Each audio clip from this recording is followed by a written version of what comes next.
चलो ये सारे रेजिस्टेंस जो है वो 2 ओम के है। चलो इसका रिजल्टेंट आंसर कैसे लेके आएंगे? What will be the resultant resistance of this particular डमरू circuit?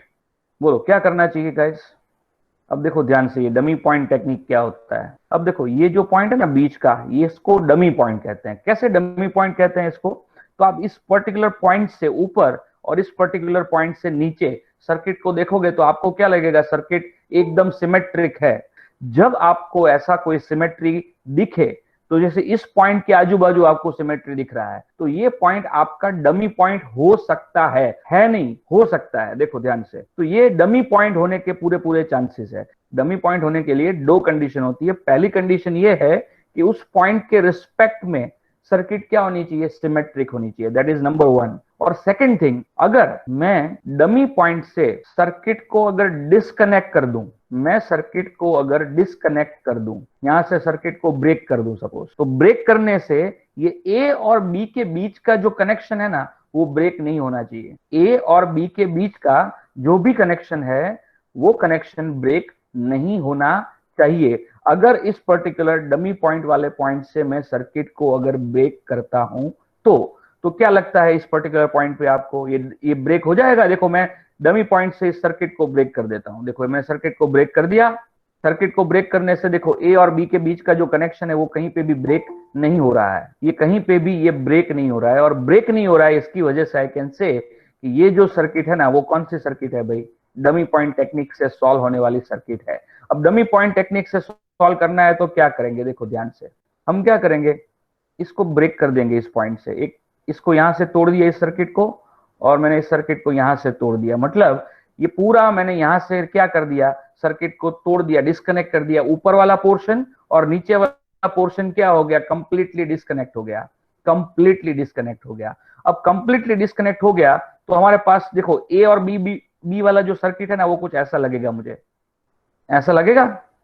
You can see this, you can see this. ये ए है, ये बी है, ये 2 है, ये 2 है और ये 2 है। समझ में आया? नीचे वाला सर्किट मुझे ऐसा लगेगा। ऊपर वाला सर्किट मैंने निकाल दिया। क्यों निकाल दिया? क्योंकि ऊपर वाले सर्किट में कोई बैटरी कनेक्टेड नहीं है। बैटरी कनेक्टेड नहीं है तो कोई भी रेजिस्टेंस में से करंट पास नहीं होगा, और करंट पास नहीं होगा तो डेफिनेटली ये तीनों तीन रजिस्टर मेरे कोई काम के रजिस्टर नहीं है। तो मैंने ऊपर वाला पूरा पोर्शन क्या कर दिया? निकाल दिया। यहां पे नीचे बैटरी कनेक्टेड है क्योंकि ये पॉइंट ए और पॉइंट बी जो हमको दिया है उसका मतलब ही यही होता है कि हम ए और बी के बीच में क्या कनेक्ट करते हैं? बैटरी को कनेक्ट करते हैं। तो मान लो करंट एंटर होता है ए से, तो क्या होगा? करंट का एक हिस्सा जाएगा इस 2 ओम से, आगे जाके फिर इस तरफ जाएगा। तो इसका मतलब ये हुआ कि ये 2 ओम और ये 2 ओम क्या हुए? सीरीज में हुए। और ये सीरीज कॉम्बिनेशन इस 2 ओम के साथ क्या हुआ? पैरेलल में हुआ। तो अपने बोल सकते हैं 2 एंड 2 सीरीज में होके क्या हो जाएगा? 4 हो जाएगा। 2 और 2 सीरीज में 4 हो जाएगा। और ये 4 जो है ये 2 के साथ पैरेलल होगा। तो 4 और 2 पैरेलल हो जाएंगे तो 4 इंटू 2, 4 प्लस 2, तो 8/6, 4/3 ओम इसका आंसर आएगा। समझ में आया कि नहीं आया एवरीवन? एक दो और प्रॉब्लम करते हैं, उससे ज्यादा समझ में आएगा। ठीक है, चलो अभी एक और प्रॉब्लम लेता हूं मैं, ध्यान से देखना। चलो क्या है, डमी पॉइंट है कि नहीं पहले वो डिस्कस करो। चलो क्या लगता है डमी पॉइंट कहां पे है? देखो ये पॉइंट जो है ना, वो डमी पॉइंट है। क्यों? क्योंकि आप इसको देखो इस पर्टिकुलर रेफरेंस से, तो इसके राइट हैंड साइड वाली सर्किट और इसके लेफ्ट हैंड साइड वाली सर्किट आपको परफेक्टली सिमेट्रिक दिखेगी, है कि नहीं है? अगर ये सिमेट्रिक है तो हम क्या करेंगे? टेस्ट करेंगे कि इस पर्टिकुलर पॉइंट से अगर मैं सर्किट वाला पोर्शन डिस्कनेक्ट करता हूं, देखो ऊपर वाला पोर्शन में डिस्कनेक्ट कर देता हूं। ये मैंने ऊपर वाला पोर्शन यहां से डिस्कनेक्ट कर दिया। देखो जैसे ही मैं डिस्कनेक्ट कर दूंगा, ए और बी के बीच का जो कनेक्शन जो है वो यहां पे ब्रेक नहीं होता है। ओके, सो कनेक्शन ए और बी के बीच का ब्रेक नहीं हो रहा है और सिमेट्री भी है। तो मतलब क्या हुआ? ये डमी पॉइंट हुआ। डमी पॉइंट हुआ तो अब कैसे सॉल्व करेंगे इसको? ध्यान से देखना। ये 2 ओम और ये 2 ओम क्या हुआ? सीरीज में हुआ कि नहीं? क्योंकि अगर जो भी करंट यहां से आएगा, जो भी करंट यहां से एंटर होगा, वो यहां से होते हुए इस तरफ जाएगा। राइट, इस तरह से जाएगा वो करंट। मतलब ये 2 ओम और 2 ओम कैसे हो गए? सीरीज में हो गए। तो ये 2 और 2 का सीरीज कॉम्बिनेशन क्या देगा मुझे? 4 देगा। राइट, 2 + 2 क्या हो जाएगा? 4। ये 4 और ये 4 पैरेलल में आ गए। 4 पैरेलल 4 क्या होता है? 2 होता है कि नहीं होता है? 2। मैंने कल बोला था, दो रजिस्टर सिमिलर है सपोज, तो उसका पैरेलल कॉम्बिनेशन क्या होगा? वो रेजिस्टेंस की जो भी वैल्यू होगी उससे आधा हो जाएगा, राइट? तो ये 2 और 4 सिमिलर रेजिस्टेंस है, तो उसकी आधी वैल्यू क्या हो जाएगी? 2। तो ये 2 और 2 4 हो गया, 4 और 4 क्या हो गया? 2 हो गया। मतलब अगर मैं इतने पोर्शन को कंसिडर करूं, सिर्फ इतने पोर्शन को, तो इतने पोर्शन का रेजिस्टेंस कितना आता है? 2 आता है। समझ में आया सबको भाई? 2 और 2 4, 4 और 4 क्या आ जाएगा? 2 आ जाएगा। तो ये देखो, ये 2, ये दूसरा वाला 2 और ये तीसरा वाला 2, ठीक है? ये तीनों तीन मिलके क्या हो जाएंगे बोलो? 6। 6 हो जाएगा ना। ये तीनों तीन मिलके 6 हो जाएगा। और नीचे वाला 2 और ये नीचे वाला 2 मिलके क्या हो जाएगा? 4। ए और बी से डायरेक्ट कनेक्टेड है वो, तो ये दोनों सीरीज में हुए। सीरीज में हुए तो क्या हो जाएगा? 2 + 2 मिलके क्या हो जाएगा? 4 हो जाएगा। और इसका मतलब ये है कि ये 6 और ये 4 क्या हो गए? पैरेलल में हो गए कि नहीं हो गए? तो 6 और 4 का पैरेलल कॉम्बिनेशन मुझे क्या देगा? 2.4 इज द आंसर। क्लियर एकदम एवरीवन? चलो अजी एक बीजो प्रॉब्लम आप पूछो डमी पॉइंट नो। चलो चलो इसका आंसर क्या आएगा? डमी पॉइंट कहां पे है पहले बोलो? Dummy point is at centre. चलो अभी उसको क्या करना है? डिस्कनेक्ट करना है। डिस्कनेक्ट करने के टाइम पे ध्यान रखना पड़ेगा ए और बी के बीच का कनेक्शन ब्रेक नहीं होना चाहिए। तो कैसे डिस्कनेक्ट करोगे आप उसको? ऐसे ही करोगे, देखो मैं कर रहा हूं यहां पे। समझ में आया ये डिस्कनेक्शन? जैसे ही मैंने ऐसे डिस्कनेक्ट किया, तो अब क्या होगा? ये 2 और ये 2 क्या हो जाएगा? सीरीज में। तो मतलब क्या हो जाएगा? 2 और 2 मिलके 4 हो जाएगा। ये 4 और ये 4 कितना हो जाएगा? पैरेलल में है ना। ये 4 और ये 4 पैरेलल में है। 4 और 4 का पैरेलल कॉम्बिनेशन क्या होगा बोलो? 2। 2। तो मतलब इन दोनों का रिजल्टेंट जो है वो आ जाएगा 2। तो अब देखो, ये 2, फिर ये 2 और ये 2, तीनों तीन क्या हो गए? सीरीज में हुए कि नहीं हुए? और इसका सीरीज कॉम्बिनेशन मुझे क्या देगा? 6 देगा। देखो नीचे वाला सर्किट भी कुछ वैसा ही है कि नहीं है? 2 और 2 मिलके क्या हो जाएगा? 4 हो जाएगा। 4 और 4 मिलके क्या हो जाएगा? 2 हो जाएगा। फिर ये 2, ये 2 और ये 2 क्या हो जाएगा? मिलके 6 हो जाएगा। और बीच में क्या है देखो यहाँ पे? 3 और 3 है कि नहीं है सीरीज में?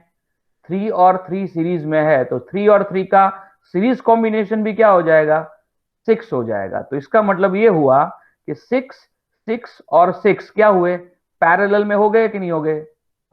अगर R parallel R parallel R ऐसे मान लो एन रजिस्टर है, ये फर्स्ट है, ये सेकंड, ये थर्ड और ये अगर nth, सारे इक्वल रजिस्टर अगर पैरेलल में है, तो इसका फाइनल रिजल्ट क्या आएगा? R अपॉन n आएगा।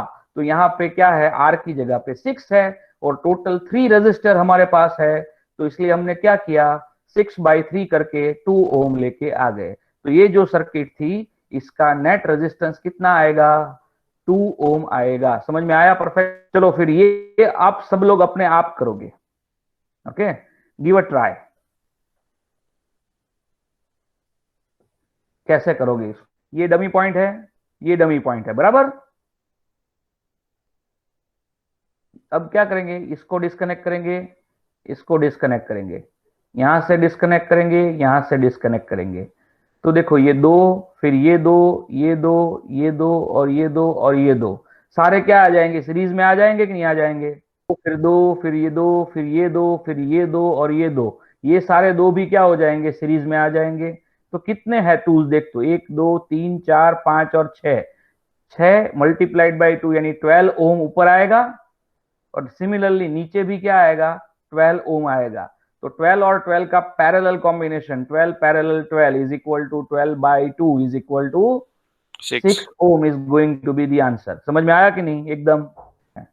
चलो હવે એક બહુ જોરદાર ક્વેશ્ચન પૂછું તમને, બરાબર છે? I am going to ask you the same question which we did. चलो let us get back to this particular circuit. Let us get back to this particular circuit. Now can I do this? Can I do this? Just ध्यान से देखना. मैंने क्या किया था? इसको disconnect ऐसे किया था, ठीक है? बट ऐसे डिस्कनेक्ट करने की बजाय मैं ऐसे डिस्कनेक्ट नहीं कर सकता था सर्किट को। अगर मैं ऐसे डिस्कनेक्ट करता तो क्या होता, ये टू, ये टू, ये टू, ये टू और ये टू, ये सारे टू क्या आ जाते, सीरीज में आ जाते, और ये सीरीज कॉम्बिनेशन जो है इस टू के साथ क्या हो जाता, पैरेलल में हो जाता कि नहीं हो जाता। तो मैंने ऐसा क्यों नहीं किया, मैंने डिस्कनेक्ट ऐसे क्यों नहीं किया। अगर आपको सर्किट जब आप खुद सॉल्व करते हो तो मान लो डिस्कनेक्ट करने के ऐसे दो ऑप्शन मिले, तो दो में से कौन सा ऑप्शन आप सिलेक्ट करोगे। तो देखो करंट जो होता है ना उसको रेजिस्टेंस पसंद नहीं होता, तो आप देख लो कौन से ऑप्शन में Sir, करंट को रेजिस्टेंस कम मिलता है। See the thing is simple कि अगर मैं ऐसे डिस्कनेक्ट करता हूं, ओके, अगर मैं ऐसे डिस्कनेक्ट करता हूं तो इससे क्या होगा कि ए और बी के बीच में आने वाले टोटल नंबर ऑफ रेजिस्टर्स कितने होंगे, सिर्फ दो, सिर्फ दो। ए से यहां पे जाओ फिर ऐसे घूम के वापस आके बी पे आ जाओ। लेकिन अगर मैं ऐसे डिस्कनेक्ट करता तो ए से बी के बीच में एक दो तीन चार और पांच रजिस्टर आते हैं, तो मतलब ए से बीच का बी के बीच का रेजिस्टेंस कितना हो जाता, 10 ओम हो जाता। और अगर मैं अपने जैसे किया था डिस्कनेक्ट पहले वैसे अगर करता हूं तो सिर्फ दो रजिस्टर आते, मतलब बीच का रेजिस्टेंस कितना आता, 4 ओम आ जाता। तो जो भी पाथ आप सिलेक्ट करो, जस्ट चूज द पाथ सच अ वे कि उस पर्टिकुलर पाथ में आने वाले जो भी रेजिस्टेंस होंगे वो रेजिस्टेंस कितने होने चाहिए, कम होने चाहिए। समझ में आया कि नहीं आया। अभी आगे बढ़ते हैं, ये हो गया। अब इसके बाद क्या करना है, क्या करोगे, what do you think. Check करो डमी पॉइंट वैलिड है या नहीं है। तो देखो यहां पे सेंटर में डमी पॉइंट अगर लेंगे तो dummy point will not be valid. आप इस पर्टिकुलर पॉइंट पे डमी पॉइंट लो, फिर सर्किट को ब्रेक करने की कोशिश करो, तो ए और बी के बीच का कनेक्शन क्या हो जाता है, ब्रेक हो जाता है। हो जाता है कि नहीं हो जाता। अगर डमी पॉइंट नहीं है तो फिर ए और बी के बीच का रेजिस्टेंस आप कैसे निकालें। तो इसके लिए अब ये दूसरी टेक्निक आई, इसको कहते हैं technique of points with equal potential. Equal potential वाले पॉइंट्स की टेक्निक है ये। अब जरा ध्यान से देखो, मान लेते हैं इस पर्टिकुलर पॉइंट ए पे पोटेंशियल जो है ना वो कितना है, V A. Okay, point A पे जो पोटेंशियल है वो है वी ए। अब ये पूरी सर्किट सिमेट्रिक है, सिमेट्रिक की वजह से मैं इतना बता सकता हूं कि अगर इस रेजिस्टेंस में से पास होने वाला करंट अगर आई है तो इस रजिस्टर में से भी पास होने वाला करंट क्या होगा, आई होगा कि नहीं होगा। Common yes, sir. सेंस में ये कहती है कि इस तरफ जितना करंट जाना चाहिए उतना ही करंट इस तरफ जाना चाहिए। हाँ, यहाँ पे 2 ओम की जगह पे 4 ओम होता ना तो शायद करंट बदल जाता, क्योंकि 2 की जगह पे 4 हो जाता तो मतलब सिमेट्री क्या हो जाती, चेंज हो जाती। लेकिन यहाँ पे तो सब कुछ सिमेट्रिक है, जैसा आप राइट हैंड साइड देख रहे हो वैसा लेफ्ट हैंड साइड है, जैसा आप ऊपर देख रहे हो वैसा आप नीचे देख रहे हो। ठीक है, मतलब हर जगह पे सिमेट्री होने की वजह से आई कैन श्योरली से, मुझे पता नहीं कि कितना करंट होगा, I don't know what is the value of current, but जो भी करंट इस 2 ओम में से पास होगा वही करंट इस 2 ओम में से पास होगा, राइट। तो उसकी वजह से मैं ऐसा बोल सकता हूं, चलो यहां पे वोल्टेज का ड्रॉप कितना होगा, क्योंकि वोल्टेज का ड्रॉप होता है रेजिस्टेंस मल्टीप्लाइड बाय करंट, तो रेजिस्टेंस मल्टीप्लाइड बाय करंट होता है 2i, राइट। तो मतलब ये रेजिस्टेंस के अक्रॉस जो भी वोल्टेज ड्रॉप होगा ना, that voltage drop will be 2 into I. तो मतलब यहां पे सबसे पहले मेरे पास कितना वोल्टेज था, वी ए जितना वोल्टेज था, और ये रेजिस्टेंस कितना वोल्टेज खा गया भाई, 2i जितना वोल्टेज खा गया। तो यहां पे कितना वोल्टेज बचेगा, वी ए माइनस 2i जितना वोल्टेज बचेगा, हाँ या ना। फिर यहां पे भी वही होगा ना, ये जो करंट है इस तरफ, ये 2 ओम में से पास होने वाला करंट क्या है, आई। तो ये रेजिस्टेंस भी क्या कर जाएगा, 2i जितना वोल्टेज खा जाएगा, और 2i जितना वोल्टेज खा जाएगा। तो देखो यहां पे पोटेंशियल वी ए है, तो यहां का पोटेंशियल क्या होगा फिर, वी ए माइनस 2i होगा। और ये पॉइंट दोनों का पोटेंशियल देखो क्या है, सेम है कि नहीं है, दोनों का पोटेंशियल हो गया सेम। और दोनों का पोटेंशियल अगर सेम होता है तो इस पर्टिकुलर ब्रांच में से कोई भी करंट पास नहीं होगा। समझे कि नहीं समझे, क्योंकि करंट तभी पास होता है जब हायर पोटेंशियल हो, कहीं पे लोअर पोटेंशियल हो, तो हायर Yes, sir. और लोअर पोटेंशियल की वजह से ही करंट पास होता है। यहाँ पे पोटेंशियल डिफरेंस 0 है तो करंट पास नहीं होगा। और अगर ये करंट पास नहीं होगा तो मैं क्या करूंगा, ये सेक्शन को ही भूल जाऊंगा भाई, ये सेक्शन को निकाल दो अपनी सर्किट से, अपनी सर्किट से इस सेक्शन को निकाल दो। जैसे इस सेक्शन को निकाल दोगे आपकी सर्किट कैसी हो जाएगी, कुछ ऐसी हो जाएगी। देखो अब इसका आंसर बोलो क्या आएगा। देखो 2 और 2 4 हो जाएगा, 4/3। और 2 और 2 यहाँ पे भी 4 हो जाएगा, और 2 और 2 यहाँ पे भी क्या हो जाएगा, 4 हो जाएगा। तो 4 पैरेलल टू 4 पैरेलल टू 4 क्या आ जाएगा, 4 4 4 पैरेलल में है, तो ये हो जाएगा 4/3 ओम। दैट्स ऑल, खत्म, प्रॉब्लम इज ओवर। समझ में आ गया सबको? अगर इतना समझ में आया है तो ये सर्किट आप खुद करोगे, ट्राई करो सब लोग। चलो रेडी एवरीवन, सबने अपना अपना आंसर लेके आ गए सब लोग? Yes sir. अच्छी बात है। चलो अगर ऐसा हो चुका है तो let me shift to this particular page, और ये मेरी सर्किट। अब देखो मैं क्या करता हूं, पहले तो एक बात क्लियर हो चुकी है, ये पूरा सेक्शन निकल जाएगा, ये पूरा सेक्शन निकल जाएगा, क्योंकि ये पॉइंट का और ये पॉइंट का पोटेंशियल क्या मिलेगा, सेम मिल जाएगा।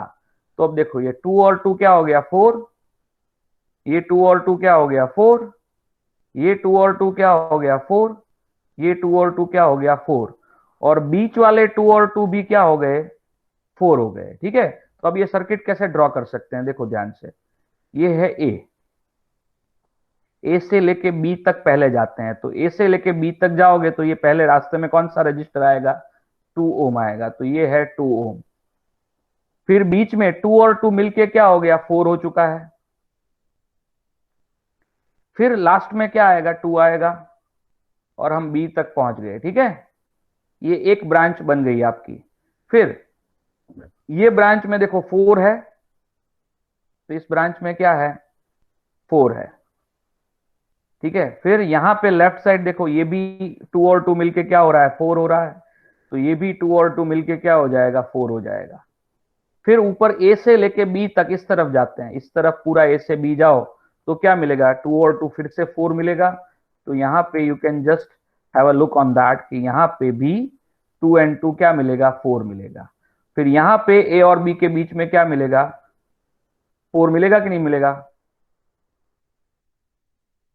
तो अब देखो क्या होता है, ये 4 और ये 4 मिलके क्या बन जाएंगे 4/3 बन जाएंगे, ये मिलके 4/3 बन जाएंगे, है कि नहीं।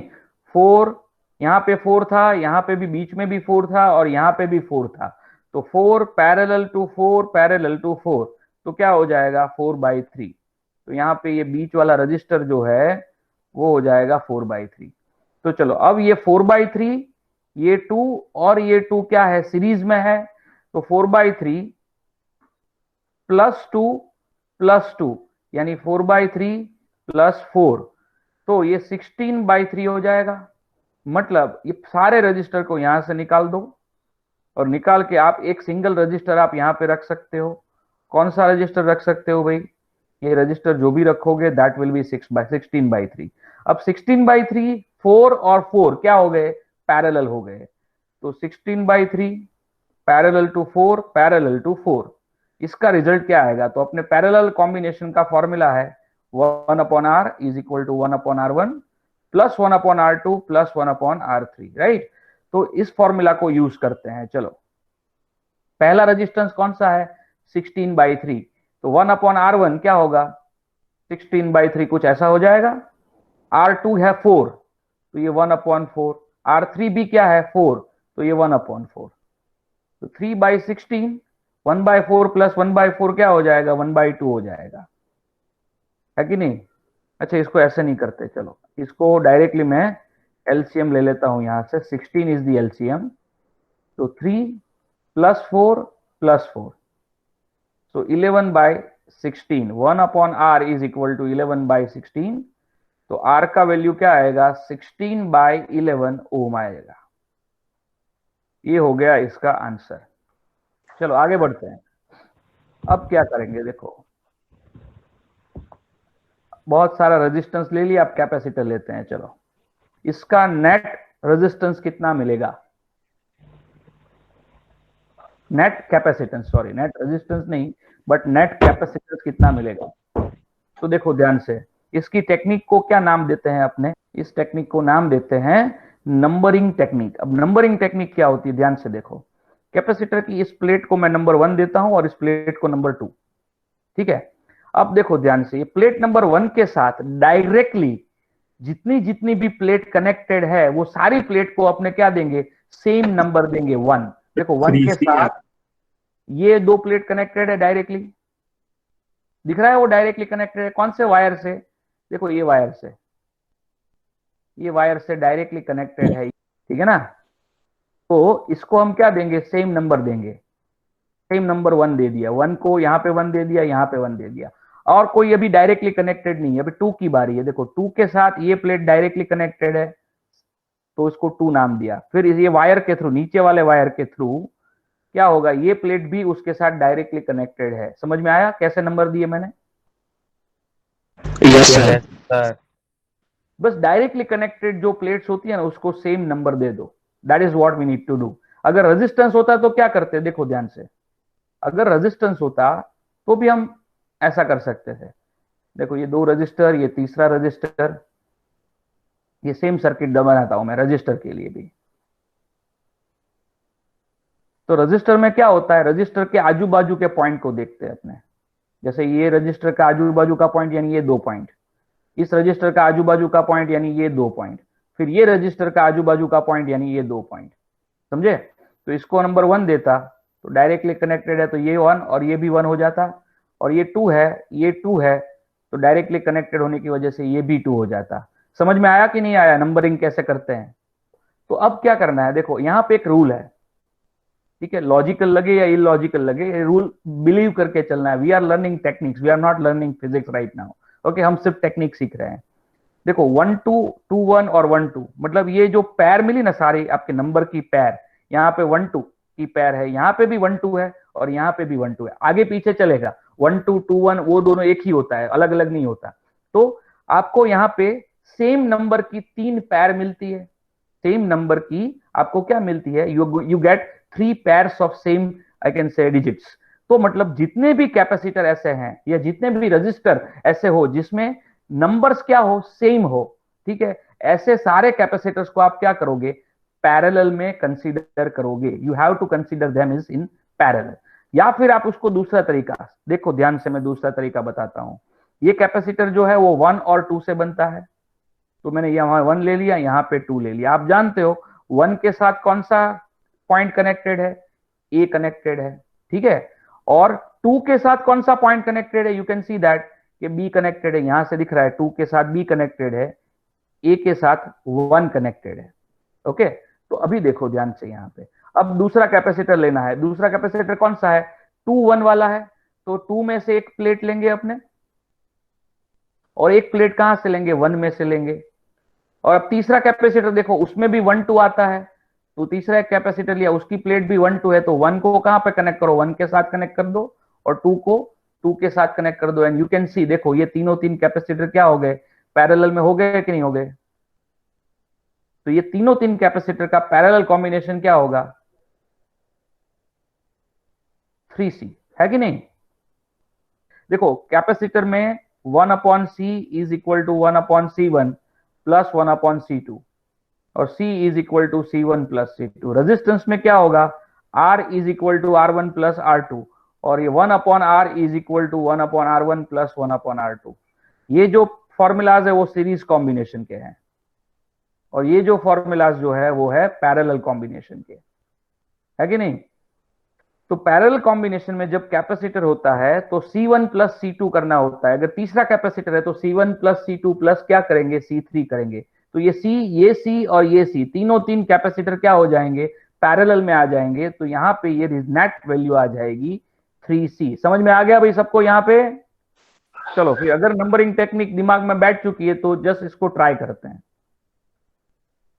1 2 3 4 5 6,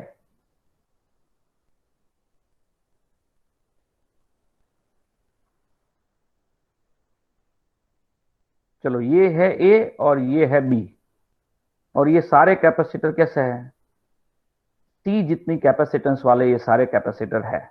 चलो अब इसका क्या किया जाए, कैसे करेंगे नंबरिंग, तो जरा ध्यान से देखो, ये 1 दिया और ये मैंने 2 दे दिया। अब 1 के साथ जो भी डायरेक्टली कनेक्टेड है उसको 1 दे देते हैं। तो देखो यहां से मैं, मेरे जो ये मेरा एरो है ना, मेरा माउस का एरो आपको दिख रहा होगा, दिख रहा है सबको yes sir. Cursor, Yes, sir. तो वो कर्सर को फॉलो करना है आप। तो देखो ये कर्सर यहां से गया, यहां से current current current current directly directly directly यहां पे आ गया इस पॉइंट पे। तो ये 1 और ये 1, ओके, ये 1 और ये 1 क्या हो जाएगा, सेम नंबर हो गया। अब क्या करेंगे, देखो ये 2 है, तो 2 के साथ ये डायरेक्टली 2, फिर 2 ऐसे ऐसे कर्सर को फॉलो करते रहो, ऐसे ऐसे ऐसे ऐसे 2 2 2 2 2 2 2 2 2 2 2, यहाँ पे आ गए 2 और 2, फिर 2 2 2 2 2 2 2 2 2 2 2 2 2, यहाँ पे आ गए 2 और ये 2, समझे कि नहीं समझे। फिर Yes, अब sir. कौन सा नंबर देंगे, Yes, sir. 3 नंबर देंगे, 3 3 यहाँ पे देंगे और 4 यहाँ पे देंगे। नंबर की कोई कमी नहीं है देखो, लेकिन इतना ध्यान रखना है डायरेक्टली कनेक्टेड जो चीजें हैं उसको सेम नंबर दो। अगर फिर और भी नंबर की जरूरत पड़ती है तो नंबर लेते रहो। देखो मुझे 2 के बाद 3 की जरूरत पड़ी तो मैंने 3 ले लिया, अब 3 के बाद 4 की भी जरूरत पड़ी तो देखो मैंने 4 भी लिया, समझे। तो ऐसा करने में कोई प्रॉब्लम नहीं है। तो इसको कहते हैं नंबरिंग करना है। अब मैंने यहाँ पे सारा नंबरिंग कर दिया है, अगर सारा नंबरिंग यहाँ पे मैंने कर दिया है तो अब क्या करेंगे, देखो ध्यान से। अब देखो 1 2 2 1 और ये 1 2, ये 3 कैपेसिटर है, 1 2 2 1 और ये 1 2, 3 कैपेसिटर क्या हो गए, पैरेलल में हो गए। क्यों पैरेलल में हो गए, क्योंकि मैंने अभी बोला आपको कि सेम नंबर ऑफ पेयर्स जिसमें होगी वैसे सारे कैपेसिटेंस क्या कंसीडर किए जाएंगे, पैरेलल में कंसीडर किए जाएंगे। तो देखो ये सी और ये सी, इसमें सब में 1 2 1 2 1 2 सारी पेयर्स क्या है नंबर की, सेम है। तो इसको हम कंसीडर करेंगे किसमें, पैरेलल कॉम्बिनेशन में। तो इसकी वजह से हमको एक कैपेसिटर मिलेगा जिसमें प्लेट के नंबर है 1 और 2, ठीक है। और ये 3C करना पड़ेगा। 3C क्यों कर दिया मैंने, क्योंकि पहले से ही मुझे पता है कि ये सी और ये सी क्या है, पैरेलल में है। तो पैरेलल कॉम्बिनेशन में क्या होता है, 3C होता है। चलो एक काम ये हो गया। फिर अब यहाँ पे देखो 2 3 और 2 3, ये भी दो पेयर है, सेम है ना, 2 3 और 2 3 यहाँ पे है। नंबरिंग क्या है, सिमिलर है, सिमिलर नंबरिंग। दो कैपेसिटर तो मतलब दोनों कैपेसिटर क्या है, पैरेलल में, और दोनों कैपेसिटर पैरेलल में है तो उसका क्या होगा, देखो 2 3 है ना, तो 2 यहां पे लिखता हूं मैं, 3 यहां पे लिखता हूं। क्यों ऐसे कर रहा हूं, क्योंकि 2 के साथ मुझे हमेशा 2 कनेक्ट करना पड़ेगा ही, ठीक है। 2 के साथ मुझे 2 कनेक्ट करना पड़ेगा हमेशा। तो ये हो गया 2C, ये क्या हो गया 2C। अभी एक और बचा कैपेसिटर, कौन सा कैपेसिटर है, 2 4 वाला। तो एक कैपेसिटर में लेता हूं यहां पे, इस प्लेट को 2 बोलता हूं, इस प्लेट को 4 बोलता हूं। यहां पे क्यों लिया, so that I can connect this plate with 2 directly. हमेशा 2 नंबर की प्लेट होनी चाहिए, वो सारी एक दूसरे के साथ क्या होती है, कनेक्टेड होती है, ठीक है। अब देखो 1 के साथ क्या है, ए है, 1 के साथ ए, और 4 के साथ बी। तो 4 के साथ देखो बी हो गया, समझे कि नहीं समझे। बस आपने ये जो सर्किट है उसको कन्वर्ट कर दिया इस पर्टिकुलर फॉर्म में। अब इसका आंसर आप डायरेक्टली लेके आ सकते हो। आपको करना क्या है, ए से शुरू करना है, बी तक जाना है। तो ए से शुरू करो और बी तक जाओगे तो आपको ये 3C और सी रास्ते में मिलेंगे। ये 2C रास्ते में मिलेगा, आया ना। वो 2C अगर रास्ते में नहीं मिलता है तो उसको छोड़ दो।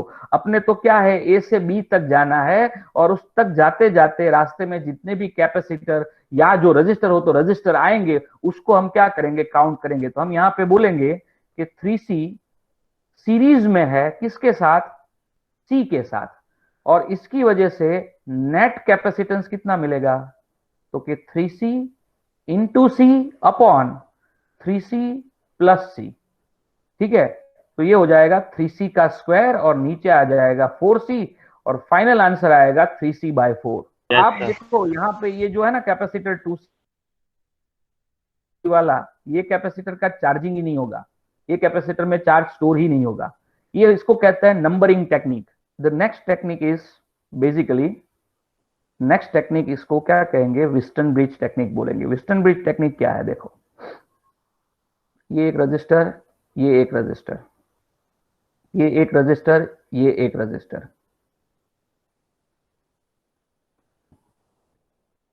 यहां पे ये ऐसे कनेक्ट किया, यहां पे एक और register, this is A, this is B, this is 6 ohm, this is basically 4 ohm, this is 2 ohm, this is 3 ohm, this is 5 ohm. चलो अब क्या करेंगे यहाँ पे, तो व्हिस्टन ब्रिज टेक्निक में हमने इतना सीखा हुआ है, याद करो क्या सीखा हुआ है भाई। व्हिस्टन ब्रिज टेक्निक में हमने क्या सीखा हुआ है कि क्रॉस वाले रजिस्टर देखने हैं आपको। देखो ये 6 ओम है, उसके क्रॉस में कौन सा है, 2 ओम है, तो 6 और 2 का प्रोडक्ट करो, कितना आएगा, 12 आएगा।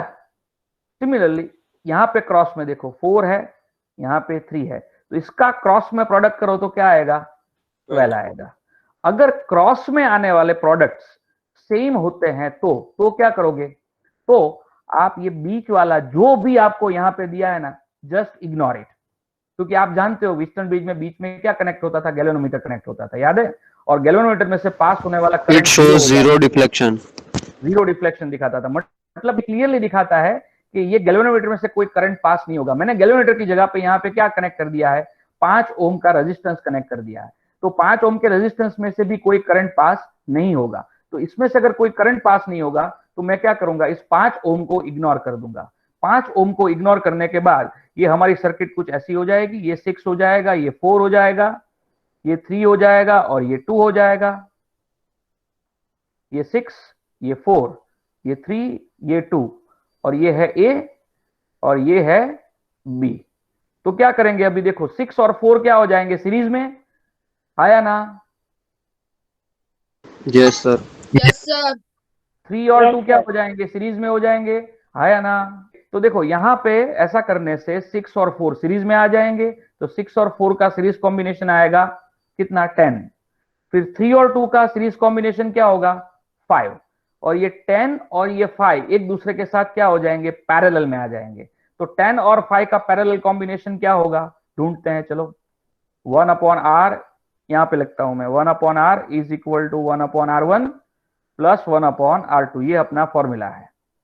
तो 1/r 1/10 हो जाएगा प्लस 1/5 हो जाएगा। इसका आंसर क्या आएगा बोलो, 50/15 10/3 ओम। तो ये हो गया इसका रेजिस्टेंस, नेट रेजिस्टेंस आपको यहां पे मिल चुका है। Is that understood perfectly everyone. पहले ये बताओ व्हिस्टन ब्रिज है कि नहीं है, ऊपर क्या हो गया 6 और नीचे क्या हो गया 12, तो 6 और 12 क्या है, पैरेलल में, तो 6 मल्टीप्लाइड बाय 12, 6 प्लस 12, तो 72 और ये 18, आंसर आ जाएगा 4 ओम। बहुत ही सिंपल है कि नहीं है, व्हिस्टन ब्रिज में बहुत ही सिंपल टेक्निक आपको मिलती है। चलो अच्छी बात है। अभी मुझे बताओ ये इसका आंसर क्या आएगा। देखो ये व्हिस्टन ब्रिज ही है, कैसे व्हिस्टन ब्रिज है, देखो ध्यान से, ये ए को है ना उठा के आप क्या करो, इस तरफ ले जाओ, तो क्या हो जाएगा, देखो ध्यान से, ये बीच वाला 9 ओम जो है ना, वो ऐसे ही लिखता हूं मैं, दिस इज 9 ओम, ठीक है।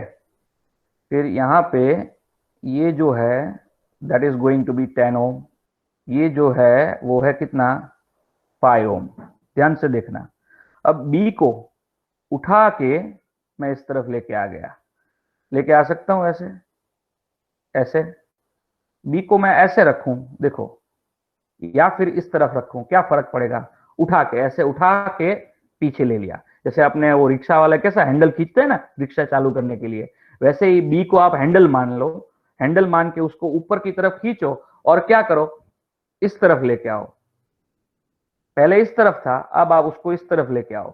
समझे कि नहीं समझे, उसको यहां पे ड्रॉ करने की बजाय मैं क्या करता हूं, बाहर की साइड ड्रॉ करता हूं। सिमिलरली अब देखो ये जो 6 ओम है ना, 6 ओम को मुझे क्या करना है कि मुझे 6 ओम को ड्रॉ करना है इस पर्टिकुलर पॉइंट और ए के बीच में। मैं मान लो कि मैं यहां पे ए ले लेता हूं अपना, दिस इज माय ए, ये वो पॉइंट क्या ना, वो मेरा पॉइंट कौन सा है, ए पॉइंट है। देखो ये पॉइंट एक्स है, तो ये पॉइंट भी एक्स है कि नहीं है, क्या ना, ऐसे 2 पॉइंट सेम है, जल्दी से बोलो हाँ या ना। Yes, sir. Yes, sir. देखो मैंने x के साथ x और a के बीच में कौन सा रेजिस्टेंस कनेक्ट किया है, 6 ओम कनेक्ट किया है, तो x और a के बीच में मैं क्या करूंगा, 6 ओम कनेक्ट करूंगा। सिमिलरली अब यहां पे देखो, मान लो इस पॉइंट को मैं y बोलता हूं, तो y और a के बीच में मैंने कौन सा कनेक्ट किया है भाई, 3 कनेक्ट किया है, तो देखो यहां पे भी Y और A के बीच में मैं कौन सा रजिस्टर कनेक्ट करूंगा। चलो तो बस अब तो कुछ नहीं है, ये वेस्टर्न ब्रिज हो चुका है। देखो 6 5 जा कितना है 30 और 10 3 जा वो भी 30 है, तो 6 और 10 क्या हो जाएंगे 16, 3 और 5 कितना हो जाएगा 8, तो 16 और 8 का पैरेलल कॉम्बिनेशन आर नेट मुझे दे देगा 16 मल्टीप्लाइड बाय 8, 16 प्लस 8, तो 16 मल्टीप्लाइड बाय 8 और नीचे आ जाएगा 24, तो इसका आंसर आ जाएगा 16/3। Is that understood everyone? तो चलो अभी इसका आंसर लेके आओ फिर। इसका रेजिस्टेंस, नेट रेजिस्टेंस क्या होगा ए और बी के बीच में, वो मुझे यहां पे फाइंड करना है। क्या करोगे? तो देखो ये P है, ये Q, ये R और ये S। ठीक है, मैंने 4 पॉइंट दे दिए। चलो अब मैं दिखाता हूं कि ये वेस्टर्न ब्रिज कैसे है। ओके, तो P is nothing but A, right? P और A एक ही चीज है, तो मैं यहां पे P दिखा देता हूं। चलो P है, फिर यहां पे क्या है S है, फिर यहां पे क्या है Q है, और यहां पे क्या है R है। चलो P से Q के बीच में क्या है 7 ओम है, तो P से Q के बीच में 7 ओम है। फिर P से R के बीच में क्या है 14 ओम है, तो P से R के बीच में 14 ओम है। फिर Q से R के बीच में क्या है 5 ओम है, तो Q से R के बीच में 5 ओम है। फिर R से S के बीच में क्या है 6 ओम है, तो ये R से S के बीच में 6 ओम है। देखो फिर यहां पे आप देख सकते हो Q से S के बीच में कितना है 3 ओम है, तो Q से S के बीच में 3 ओम है। और P is connected with A और S is connected with B। चलो देखो दिख रहा है वेस्टर्न ब्रिज सबको भाई? Yes, sir. Yes, sir. 7 ओम, तो 7 और 6, 7 6 जा 42, 14 3 जा भी 42 होता है, राइट? तो मतलब ये वेस्टर्न ब्रिज है। तो अब क्या करोगे, ऊपर से 7 और 3 का नेट रिजल्टेंट वैल्यू क्या आएगा 10, और नीचे क्या आएगा 20, 10 और 20 का पैरेलल कॉम्बिनेशन करना है। तो R net is going to be 10 multiplied by 20, और 10 प्लस 20 क्या होगा 30 होगा। So this answer is going to be 20/3 ohm. चलो अब मुझे बताओ कि अगर इस पर्टिकुलर सर्किट में ये 6 ओम नहीं होता तो क्या होता। चलो मैं उसकी अलग सर्किट बना के देता हूं। इसका क्या करोगे? और ये डेफिनेटली एक रजिस्टर निकाल दिया तो वेस्टर्न ब्रिज तो होगा ही नहीं। हा? मतलब दिमाग मत लगाना वेस्टर्न ब्रिज है कि नहीं है। वेस्टर्न ब्रिज होने के लिए 4 कैपेसिटी, 5 कैपेसिटर या फिर 5 रजिस्टर चाहिए। अगर रजिस्टर की जगह पे कैपेसिटर होगा ना तो भी वेस्टर्न ब्रिज वाला जो अपना अप्रोच है वो वैलिड है। मतलब क्रॉस में आपको क्या करना है, कैपेसिटेंस को मल्टीप्लाई करना है, और अगर सेम वैल्यू आती है तो बीच वाले कैपेसिटर को निकाल दो। लेकिन यहां पे क्या करोगे? देखो बहुत सिंपल सा लॉजिक है, बहुत ही सिंपल सा लॉजिक है। देखो ध्यान से, इसको निकाल दिया, इसको मैंने निकाल दिया। अब क्या करता हूं, उसको उठा के मैं कहां पे लेके आ गया, यहां पे लेके आ गया। यहां से निकाला, इस जगह से उठा के मैंने कहां ले लिया, उसको यहां पे ले लिया। अब क्या करेंगे? कुछ नहीं, वायर तो वायर ही होता है ना, थोड़ा लंबा करके खींच दो और क्या।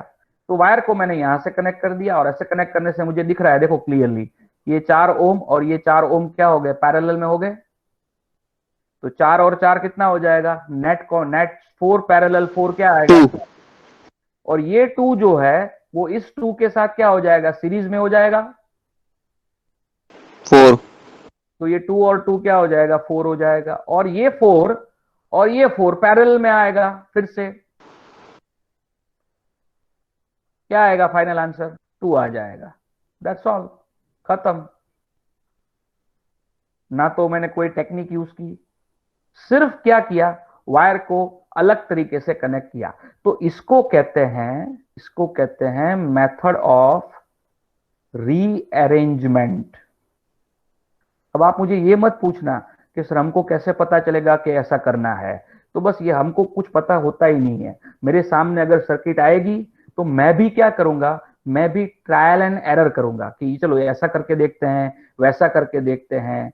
जितनी भी ज्यादा सर्किट आप सॉल्व करोगे उतना ज्यादा एक्सपीरियंस होगा आपको, और जितना ज्यादा एक्सपीरियंस होगा उतना आप जल्दबाजी में गलती नहीं करोगे। फटाफट सॉल्व करोगे। ठीक है, तो मेरा काम यहाँ पे क्या है, जितनी भी पॉसिबल टेक्निक्स है, जितनी भी पॉसिबल टेक्निक्स है वो सारी टेक्निक को बता देना मेरा यहाँ पे काम है। तो मैंने ये सारी टेक्निक्स वन बाय वन में यहाँ पे आपके सामने ला रहा हूं। जब आपके सामने कोई सर्किट का क्वेश्चन आएगा तब आपको जज करना पड़ेगा कि आप में से जितनी टेक्निक आप जानते हो उसमें से कौन सी टेक्निक सबसे अच्छी रहेगी उस पर्टिकुलर सर्किट के लिए और कौन सी अप्लाई करोगे। ये दिमाग लगाना काम आपका है। तो ये बहुत ही ज्यादा प्रैक्टिस करने वाला टॉपिक है दोस्तों।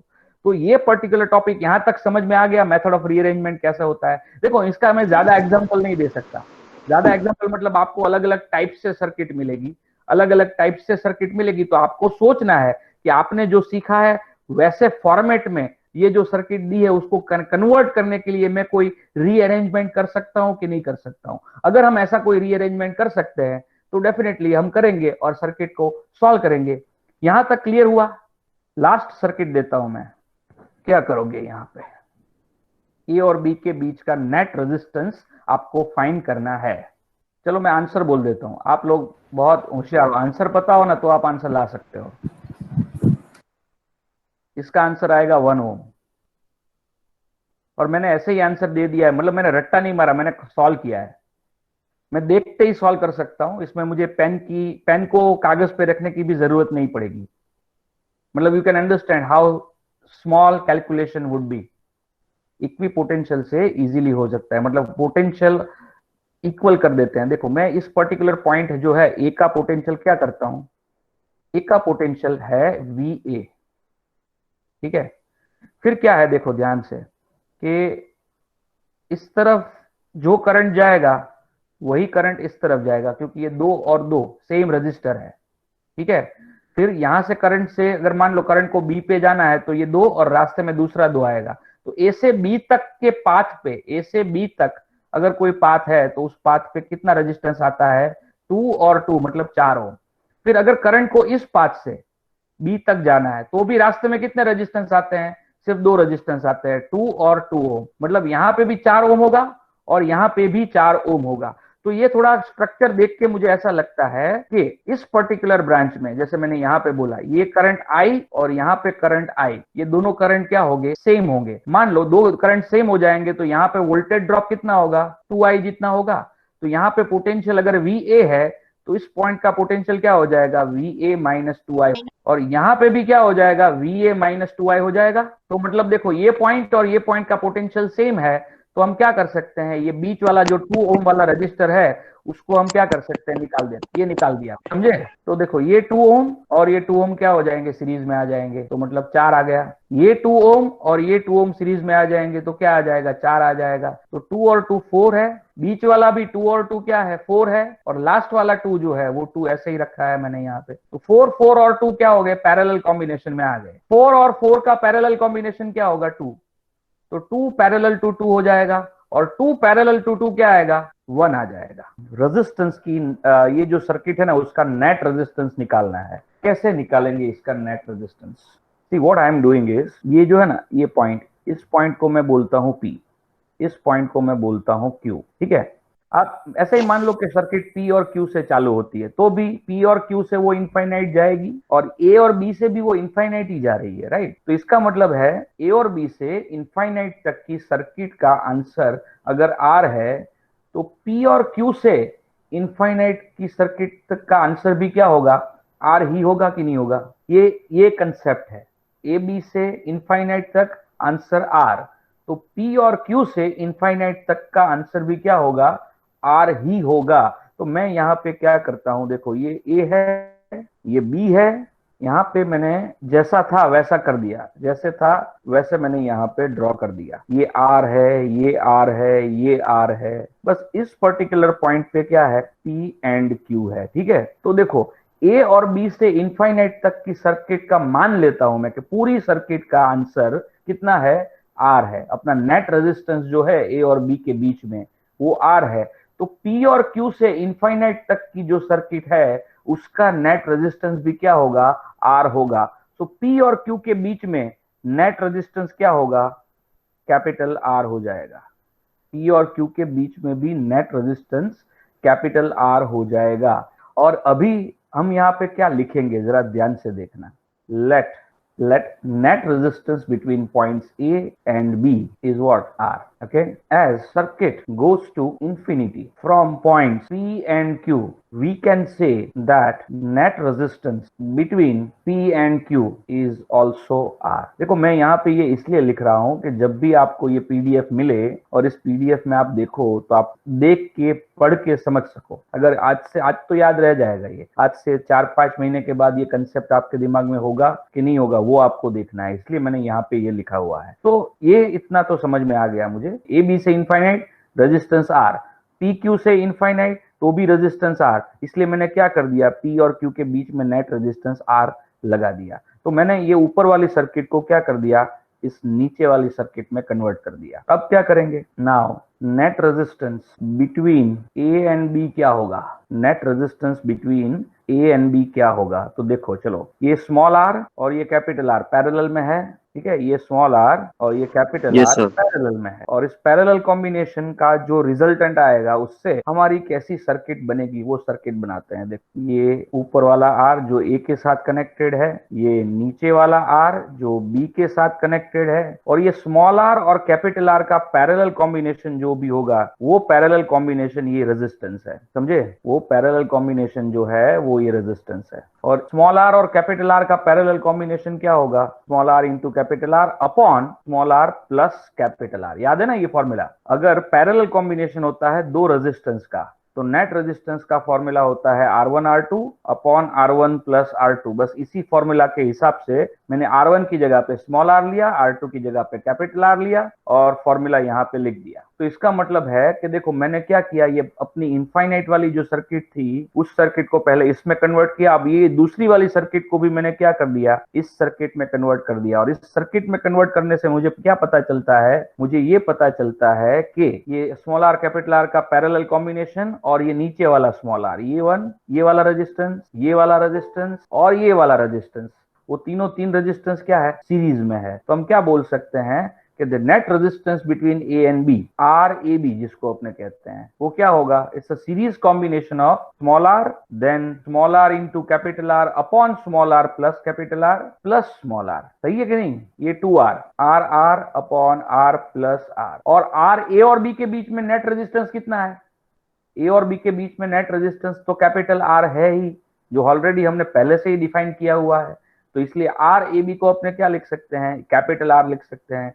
सो आई गॉट दिस इक्वेशन। ये इक्वेशन समझ में आया सबको भाई। देखो ए और बी से इनफाइनाइट का रेजिस्टेंस अगर कैपिटल आर है तो पी और पी क्यू से भी इनफाइनाइट का रेजिस्टेंस कैपिटल आर ही होगा, क्योंकि इट इज इनफाइनाइट, ये इनफाइनाइटली लॉन्ग सर्किट है इसलिए, ठीक है। इनफाइनाइटली लॉन्ग सर्किट में ये एजम्पशन हम कर सकते हैं, पी और क्यू से इनफाइनाइट तक का रेजिस्टेंस आर है, ए और बी से भी इनफाइनाइट तक का रेजिस्टेंस क्या है, आर है। तो मैंने क्या कर दिया, पी और क्यू के बीच का जो भी सर्किट है उस सर्किट का नेट रेजिस्टेंस ले लिया कैपिटल आर और वो मैंने यहां पे लिख दिया। तो ये हो गया कैपिटल आर। फिर यहां पे क्या हुआ, स्मॉल आर और कैपिटल आर का पैरेलल कॉम्बिनेशन है ये, इसकी वजह से मैंने ये लिखा। और अब पता चल चुका है कि ये स्मॉल आर, फिर ये पैरेलल कॉम्बिनेशन और ये स्मॉल आर, ये तीनों तीन क्या है, सीरीज में है। और उसकी वजह से अपने क्या कर सकते हैं, देखो मैंने यहाँ पे सीरीज कॉम्बिनेशन का आंसर ले लिया। सीरीज कॉम्बिनेशन में क्या करना होता है, डायरेक्ट एडिशन करना होता है। तो small R plus R R upon R plus R और प्लस स्मॉल आर, ये तीनों तीन का एडिशन मैंने यहां पे कर लिया, ठीक है। और उसके बाद क्या है, उसके बाद आर प्लस आर की वैल्यू हो जाएगी 2R और यहाँ पे ये इक्वेशन मुझे मिल चुका है। तो देखो अभी क्या करेंगे, आर यहाँ पे एलसीएम ले लेते हैं, R small R plus capital R is equal to 2R into small R plus capital R plus small R into capital R. तो मैं ऐसा लिख सकता हूं -2R इंटू कैपिटल आर और -2R का स्क्वायर इज इक्वल टू 0 लिख सकते हैं ऐसा भाई, है ना। ये क्वाड्रेटिक इक्वेशन बन गया, देखो ये क्वाड्रेटिक इक्वेशन बन गया। तो यहाँ पे a जो है ना वो 1 है, ये जो है वो ब्रैकेट में जो लिखा है वो b है और ये ब्रैकेट पूरा क्या है, c है। तो b स्क्वायर क्या होगा, तो कि -2R का स्क्वायर यानी 4R square, sorry b square नहीं करना है ना, सॉरी -b लिखना है पहले, तो -b मतलब 2R प्लस और minus under root b square यानी 4R का स्क्वायर -4, a और c का प्रोडक्ट क्या होगा, a इज 1 और c इज -2R स्क्वायर। तो इन दोनों का प्रोडक्ट होगा -2r² only divided by 2। Divided by 2 मतलब 2 इंटू ए होता है, लेकिन ए की वैल्यू है 1, तो ये डिवाइडेड बाय 2 ऐसे हो जाएगा। ठीक है, तो यहां से मुझे आर का वैल्यू मिल जाएगा। 2r/2 कितना हो जाएगा, आर हो जाएगा, प्लस और माइनस 1/2। चलो ये 4 टू 8r² प्लस 4r², यानी यहाँ पे ब्रैकेट में क्या आ जाएगा, 12r² आ जाएगा। और अभी ये 12r² का रूट निकालोगे तो क्या मिलेगा, 12 का रूट कितना होगा, 2√3 होगा। 12 का रूट होता है 2√3 और r² का क्या हो जाएगा, r हो जाएगा। तो 2√3r यहां पे अपने लिख सकते हैं, 2√3 इंटू आर। तो 2 कैंसिल हो गया, 2 कैंसिल हो गया और r का वैल्यू क्या मिल गया मुझे, देखो स्मॉल r को कॉमन निकाल लो, यहाँ पे 1 बचा, फिर प्लस और माइनस बचा, 2 कैंसिल होने के बाद यहाँ पे √3 बचा। ये कैपिटल R का वैल्यू आ गया। अब कैपिटल R की वैल्यू में देखो, अगर ये 1 माइनस √3 हो जाएगा तो ये वैल्यू क्या हो जाएगी, नेगेटिव हो जाएगी। तो as R can not be negative, I can simply say as R can not be negative, अपने क्या बोल सकते हैं, इसका final answer capital R is equal to 1 plus √3 into small r हो जाएगा। देख अभी क्या करेंगे, सुनना, ध्यान से सुनना। ए बी से क्या है, ये देख, ये एक रेजिस्टेंस बना, एक रेजिस्टेंस, दूसरा रेजिस्टेंस और तीसरा रेजिस्टेंस। अब पी क्यू से भी क्या है, 1 2 3, समझे। अगर मान लो मैं पी और क्यू यहां पे लेता तो क्या होता, 1 2 3 4 हो जाता, समझे। तो सिमिलैरिटी मेंटेन नहीं होती, मुझे ऐसा पॉइंट पी और क्यू चूज करना पड़ेगा, जैसे आपको ए और बी से सर्किट दिखती है ना, वैसी ही सर्किट आपको पी और क्यू से देखने को मिले। आप अगर पी और क्यू यहां पे चूज करते हो तो आपको वैसी ही सर्किट देखने को नहीं मिलेगी जैसे आपको ए बी से देखने को मिलती है।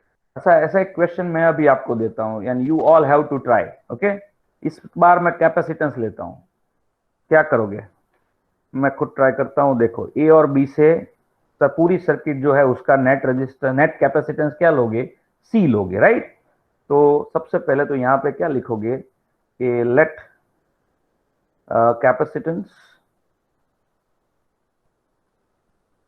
ऑफ सर्किट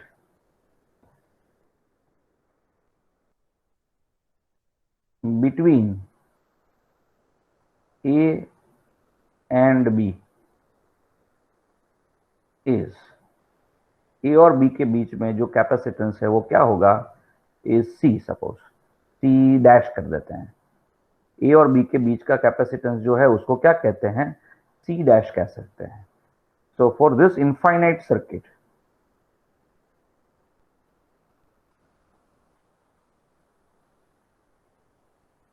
इतना बोल सकते हैं कि net capacitance C dash between A and B is equal to net capacitance C dash between P and Q, और उसको बोलेंगे सी डैश। ठीक है, ए और बी के बीच के कैपेसिटेंस और पी और क्यू के बीच के कैपेसिटेंस को क्या बोलेंगे, सी डैश बोलेंगे। तो देखो हम यहां पे क्या कर सकते हैं, ये है सी, यहां पे ये कैपेसिटर जो है वो भी सी, और यहां पे ए है, यहां पे बी है। चलो अब P और Q के बीच में, ये P कहां गया भाई, ये आ गया P, और यहां पे है Q। तो P और Q के बीच में भी क्या लिखना पड़ेगा मुझे, C डैश लगाना पड़ेगा। तो मैं यहां पे P और Q के बीच में जो कैपेसिटेंस लगाता हूं वो कैपेसिटर जो है उसका कैपेसिटेंस होगा C डैश। ऐसा कुछ हो जाएगा यहां पे, सो दैट P और Q के बीच में जो भी नेट कैपेसिटेंस है वो हो जाएगा C डैश। तो अब यहां पे क्या होगा, C और C डैश क्या है, पैरेलल में है, और ये पैरेलल कॉम्बिनेशन जो होता है, पैरेलल कॉम्बिनेशन कैपेसिटर में क्या करते हैं, पैरेलल कॉम्बिनेशन में डायरेक्ट एडिशन किया जाता है। ओके, डायरेक्ट एडिशन किया जाता है। तो देखो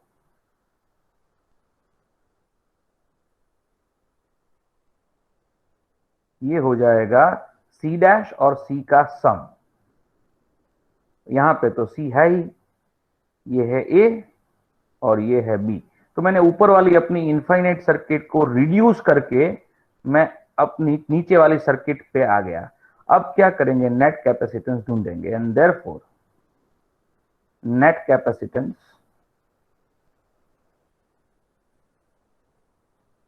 बिटवीन ए एंड बी क्या होगा, C A B is equal to, तो देखो ये सी और ये सी डैश प्लस सी क्या है, सीरीज में है, तो सीरीज कॉम्बिनेशन का आंसर कैसा आता है, आप जानते हो सीरीज कॉम्बिनेशन में होता है C1 C2 upon C1 plus C2। तो अपने केस में C1 क्या है, तो के C है, C2 क्या है, तो के C डैश प्लस C है, और C1 प्लस C2 यानी इनका एडिशन करोगे तो क्या मिलेगा, 2C प्लस C डैश मिलेगा। और अब क्या करेंगे, अब क्या करेंगे, देखो CAB जो है, CAB उसको क्या बोल सकते हैं, बोलो CAB यानी हम जानते हैं CAB C dash. Is C dash only, तो यहाँ पे C डैश और यहाँ पे CC dash plus C square upon 2C plus C dash नहीं है। चलो आगे बढ़ते हैं, तो C डैश इंटू 2C क्या होगा, 2C C dash plus C dash का स्क्वायर फिर CC dash plus C square. Okay, कुछ ऐसा होगा, और इसकी वजह से क्या होगा, देखो C स्क्वायर हो जाएगा, समझे कि नहीं समझे इतना। फिर से क्या करेंगे, वही क्वाड्रेटिक इक्वेशन आ चुका है, माइनस बी का मतलब होगा माइनस सी, प्लस और माइनस क्या करेंगे, under root B square, B square यानी क्या करोगे, बोलो बी स्क्वायर यानी C square, C square minus 4, A और सी का प्रोडक्ट क्या होगा, ए इज इक्वल टू 1 है और सी क्या है माइनस सी स्क्वायर, इनका प्रोडक्ट होगा माइनस सी स्क्वायर, अपॉन क्या होगा 2a, अपॉन 2a, तो अब 2a का वैल्यू कितना आएगा, 2 आएगा।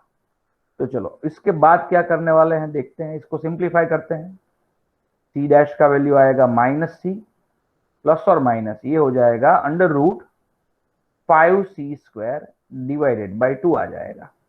ओके, तो यहाँ पे अंडर रूट 5c स्क्वायर को कैसे लिख सकते हैं, ऐसे कुछ लिख सकते हो आप, देखो अंडर रूट 5c स्क्वायर हो जाएगा रूट 5 इंटू सी, तो यहां से c डैश का वैल्यू कितना मिलेगा, देखो ये 1/2 तो आगे आता ही है, c भी कॉमन निकल जाएगा और ब्रैकेट में क्या बचेगा, रूट 5 सॉरी -1 प्लस और माइनस रूट 5, लेकिन ये माइनस रूट 5 वाला पॉसिबल नहीं है, क्योंकि माइनस रूट 5 अगर कंसीडर करेंगे तो ये c डैश की वैल्यू क्या हो जाएगी, नेगेटिव हो जाएगी, और इसलिए हम क्या बोलेंगे, ये माइनस वाला आंसर पॉसिबल नहीं हो सकता, इसलिए हम यहां से माइनस को निकाल देते हैं।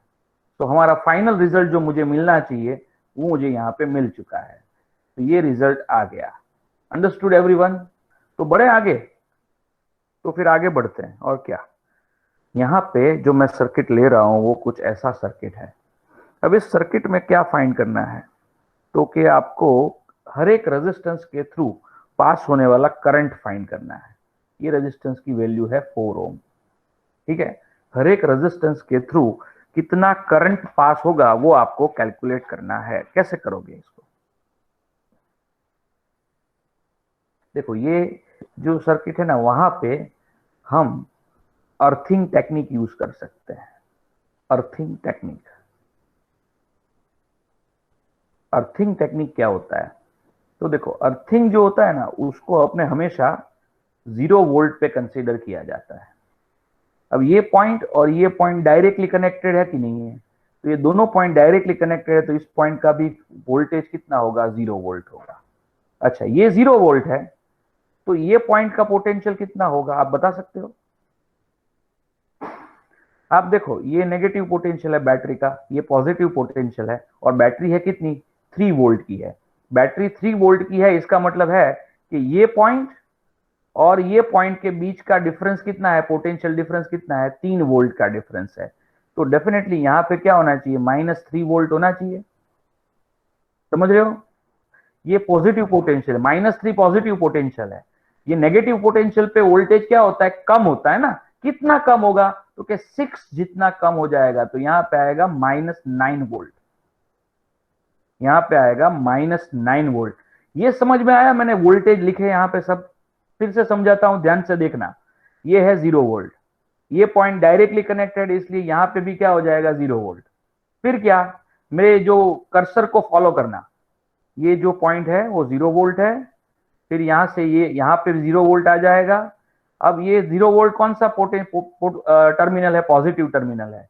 तो नेगेटिव टर्मिनल पे वोल्टेज क्या होंगे? कम होंगे। कितने कम होंगे? तो कि 3 वोल्ट जितने कम हो जाएंगे। तो 0 में से 3 वोल्ट जाएगा तो क्या आएगा?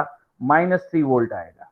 तो देखो ये -3 वोल्ट के साथ ये पॉइंट, फिर ये पॉइंट और ये पॉइंट डायरेक्टली कनेक्टेड है, तो हर एक पॉइंट पे -3 और -3 आएगा। अब देखो यहाँ पे -3 है, ये पॉजिटिव पोटेंशियल है, पॉजिटिव टर्मिनल है। पॉजिटिव टर्मिनल से नेगेटिव टर्मिनल पे वोल्टेज क्या होता है? कम होता है। तो ये -3 वोल्ट से 6 वोल्ट कम करने के बाद यहाँ पे क्या मिलेगा? -9 वोल्ट मिलेगा। समझ में आ गए सारे पोटेंशियल की बात एवरीवन? तो सारे पोटेंशियल समझ में आ गए तो अपने यहां से देख के ही बोल सकते हैं कि current passing through 2 ohm resistance, 2 ohm resistance के बीच का करंट कितना होगा? तो कि करंट होता है पोटेंशियल डिफरेंस अपॉन क्या? रेजिस्टेंस होता है। तो देखो ये 2 ओम के आजू बाजू के जो 2 पॉइंट्स है, वो 2 पॉइंट के बीच का पोटेंशियल डिफरेंस क्या होगा? तो बड़ा पोटेंशियल और छोटा पोटेंशियल, बड़े में से छोटा माइनस करो। ये 0 वोल्ट है, ये -9 वोल्ट है, तो बड़ा पोटेंशियल कहां पे हुआ? नीचे हुआ। छोटा पोटेंशियल कहां पे हुआ? ऊपर हुआ। तो हमेशा करंट हायर पोटेंशियल से लोअर पोटेंशियल की तरफ, यानी यहाँ पे ऊपर की तरफ जाएगा। ये 0 से लेके -9 की तरफ जाएगा, और 0 -9 ये हो गया पोटेंशियल का डिफरेंस। और रेजिस्टेंस कितना है? 2 है। तो यहाँ पे करंट आएगा 9/2 यानी 4.5 एम्पियर करंट होगा। इस पर्टिकुलर रेजिस्टेंस में से पास होने वाला करंट है 4.5 एम्पियर। फिर current passing through 4 ohm resistance, बोलो कितना आएगा? Delta V upon R।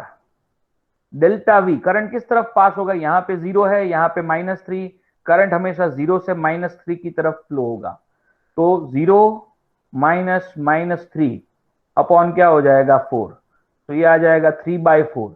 ठीक है, 3/4 होता है 0.75, ये हो जाएगा 0.75 एम्पियर। तो खत्म, प्रॉब्लम खत्म। इसमें हमने कोई दूसरी टेक्निक यूज नहीं की। देखो सिर्फ अर्थिंग टेक्निक मैंने यूज की, और अर्थिंग टेक्निक में यहाँ पे 0 वोल्ट का लेबल लगाने के लिए अर्थिंग होना चाहिए। अगर मान लो अर्थिंग नहीं होता तो आप इस पॉइंट को 0 वोल्ट का लेबल नहीं लगा सकते। समझ लो, हर जगह पे कोई भी पॉइंट को 0 लेके आप नहीं चल सकते। बैटरी के नेगेटिव पे यहाँ पे अगर पॉइंट है तो उसको आप 0 लेके नहीं चल सकते। ऐसा तभी जाके कर सकते हो अगर आपको अर्थिंग दिया है, या फिर कभी कभी कोई सिचुएशन में आप 0 ले सकते हो, लेकिन it is not every time. Okay, तो ये हो गया इस पर्टिकुलर सर्किट का आंसर। समझ में आया सबको भाई एवरीवन? इस क्वेश्चन का आंसर क्या होगा मुझे बताना। ठीक है, 4 ओम में से और 3 ओम में से कितना करंट पास होगा? कौन बताएगा? चलो सर 4 માંથી 0। देखो यहाँ पे ये हाईवे मिल चुका है इसको। देखो हाईवे है ना, मतलब मेजोरिटी ऑफ द टाइम्स ये शॉर्ट सर्किट जो होता है, हाईवे होता है, वो बेसिकली रेजिस्टेंस के पैरेलल में होता है। ठीक है, रेजिस्टेंस के पैरेलल में होता है। तो यहाँ पे प्लस से करंट निकलेगा, उसको 2 चॉइस है। एक चॉइस क्या है? 4 ओम में से जाए, और दूसरी चॉइस है हाईवे के ऊपर से जाए। ठीक है, तो वो डेफिनेटली हाईवे को चूज करेगा। तो मतलब 4 ओम में से पास होने वाला करंट क्या मिलेगा मुझे? 0 मिलेगा। इस 4 ओम में से कोई भी करंट पास नहीं होगा। और 3 ओम में से पास होने वाला करंट कितना होगा? तो current passing through 3 ohm, that is going to be क्या हो जाएगा? पोटेंशियल डिफरेंस, यानी पोटेंशियल कितना है? 3 वोल्ट, और रेजिस्टेंस कितना है? वो भी 3 वोल्ट है। तो यहाँ पे मिलेगा 1 एम्पियर। यहां से करंट जाएगा 1 एम्पियर। अभी क्या करते हैं, देखो ध्यान से देखो, ये पॉइंट है, 3 पॉइंट है मेरे पास। ये पॉइंट है फॉर एग्जांपल स्मॉल ए, इस पॉइंट को बोलते हैं स्मॉल बी, और इस पॉइंट को बोलते हैं स्मॉल सी। तो हमको यहाँ पे क्या फाइंड करना है? इनडायरेक्टली VAB को फाइंड करना है और VBC को फाइंड करना है। कैसे करोगे? तो अल्टीमेटली देखो A और B क्या है? A और B जो है वो टर्मिनल वोल्टेज हो गया। VAB is nothing but the terminal voltage of the battery number 1, और VBC क्या हो गया? Terminal voltage of the battery number 2। तो टर्मिनल वोल्टेज ही आपको फाइंड करना है, और टर्मिनल वोल्टेज का फॉर्मूला आप सब जानते हो, लेकिन उस फॉर्मूला में क्या आता है, करंट आता है। V is equal to, sorry आप जानते हो टर्मिनल वोल्टेज क्या होता है, E माइनस और प्लस IR होता है, ठीक है, this is the formula of terminal voltage. लेकिन उसमें क्या आता है, करंट का वैल्यू आता है। तो पहले क्या करते हैं, इस सर्किट में से पास होने वाला करंट कितना है वो निकालते हैं, और करंट किस तरफ फ्लो होगा, ऐसे फ्लो होगा, एंटी क्लॉकवाइज करंट फ्लो होगा। देखो एंटी क्लॉकवाइज इसलिए होगा क्योंकि यहाँ पे 10 वोल्ट की बैटरी है और 4 वोल्ट की बैटरी है, और ये दो बैटरी में 10 वोल्ट की बैटरी बड़ी बैटरी है और ये बड़ी बैटरी डोमिनेंट बैटरी है। तो डोमिनेंट बैटरी जो कहेगी करंट उस तरह से ही सर्किट में फ्लो होता है। तो यहां से करंट निकलेगा, ऐसे जाएगा, ऐसे जाएगा, ऐसे, ऐसे और ऐसे और ऐसे, ठीक है, इस तरह से करंट का फ्लो होगा इस पर्टिकुलर सर्किट में। तो अपने क्या करते हैं, करंट को पहले ढूंढते हैं, current flowing within the loop. चलो करंट कितना फ्लो होगा इस पर्टिकुलर लूप में, तो करंट के लिए क्या करेंगे, net EMF upon total resistance, ये उसका फॉर्मूला है। चलो नेट ईएमएफ क्या होगा, क्योंकि नेट ईएमएफ यानी 10 वोल्ट की बैटरी और 4 वोल्ट की बैटरी ऑपोजिंग कंडीशन में कनेक्टेड है। ऑपोजिंग पे कंडीशन में अगर दो बैटरी कनेक्टेड होती है तो क्या करेंगे, माइनस करेंगे। देखो ध्यान से देखो, इसको कहते हैं हेल्पिंग कंडीशन, इसको कहते हैं हेल्पिंग कंडीशन, इसको कहते हैं ऑपोजिंग कंडीशन, इसको कहते हैं ऑपोजिंग कंडीशन। ये दोनों ऑपोजिंग कंडीशन है और ये दोनों हेल्पिंग कंडीशन होती है। तो यहां पे हेल्पिंग कंडीशन है या ऑपोजिंग कंडीशन आप डिसाइड कर सकते हो। ये है ऑपोजिंग कंडीशन। ऑपोजिंग कंडीशन में नेट ईएमएफ क्या होता है, तो कि दो बैटरी का सब्ट्रैक्शन, दो बैटरी के ईएमएफ का सब्ट्रैक्शन जो होगा वो आपका नेट ईएमएफ होगा। इसलिए यहां पे 10 वोल्ट और 4 वोल्ट की दो बैटरी जो है उसका सब्ट्रैक्शन जो मैंने किया तो 10 माइनस 4, और टोटल रेजिस्टेंस सर्किट में कितना है, तो आप देख सकते हो ये 1 ओम, फिर ये 1 ओम और ये 2 ओम, तो कितने ओम का टोटल रेजिस्टेंस है, तो 10 में से 4 गया 6, तो ये आ जाएगा 3/2 एम्पियर। तो इस पूरी सर्किट में जो ब्लू ब्लू करंट फ्लो हो रहा है ना, वो करंट होगा कितना, 3/2 एम्पियर। अब क्या करेंगे, now voltage across A B, voltage across A B का फॉर्मूला क्या होगा, E1 माइनस IR1 होगा, E1 माइनस IR1 हो जाएगा। क्यों माइनस लिया मैंने यहां पे, क्योंकि मैंने आपको सिखाया था कि अगर कोई बैटरी के पॉजिटिव टर्मिनल से करंट बाहर आता है, ऐसी बैटरी के लिए टर्मिनल वोल्टेज का फॉर्मूला होगा V माइनस IR। अगर कोई बैटरी के पॉजिटिव टर्मिनल के अंदर करंट जाता है, अगर कहीं पे ऐसा हुआ, तो ऐसी सिचुएशन में टर्मिनल वोल्टेज होगा E प्लस IR। तो अपने यहाँ पे 10 वोल्ट की बैटरी का पॉजिटिव टर्मिनल देखो, पॉजिटिव टर्मिनल से क्या हो रहा है, करंट बाहर आ रहा है, बाहर आ रहा है, इसलिए यहाँ पे बीच में क्या लगाएंगे, माइनस लगाएंगे। तो E1 का वैल्यू कितना है 10, करंट का वैल्यू कितना है 3/2, और रेजिस्टेंस का वैल्यू कितना है तो के 1। बस कैलकुलेशन करो, आपका आंसर मिल जाएगा। तो देयरफॉर मेरे पास मेरा आंसर मिल चुका है। देयरफॉर VAB क्या होगा, 10 माइनस 3/2 हो जाएगा, 3/2 यानी 1.5, 10 माइनस 1.5 क्या होता है 8.5 हो जाएगा। 8.5 वोल्ट का टर्मिनल वोल्टेज मिलेगा अक्रॉस 10 वोल्ट। अब VBC क्या होगा, VBC तो कि E2 प्लस IR2 करना पड़ेगा, क्योंकि आप देखो यहां पे पॉजिटिव टर्मिनल के अंदर की तरफ करंट जा रहा है, ठीक है, पॉजिटिव टर्मिनल के अंदर की तरफ करंट जा रहा है, इसलिए 4 प्लस 3/2 इंटू 1 करेंगे, तो 3/2 है वो क्या 1.5, 4 प्लस 1.5 क्या होगा 5.5 वोल्ट होगा। 4 प्लस 1.5 जो है वो 5.5 वोल्ट होगा, और ये हो गया हमारा फाइनल आंसर। समझ में आया भाई सबको। अभी यहाँ पे एक और एग्जांपल मैं देता हूं आपको। अब करना क्या है, दोनों रेजिस्टेंस में से पास होने वाला करंट आपको ढूंढना है। कैलकुलेट, देखो ये पॉइंट है ना, और ये 2 पॉइंट के बीच का पोटेंशियल क्या है, 10 वोल्ट है।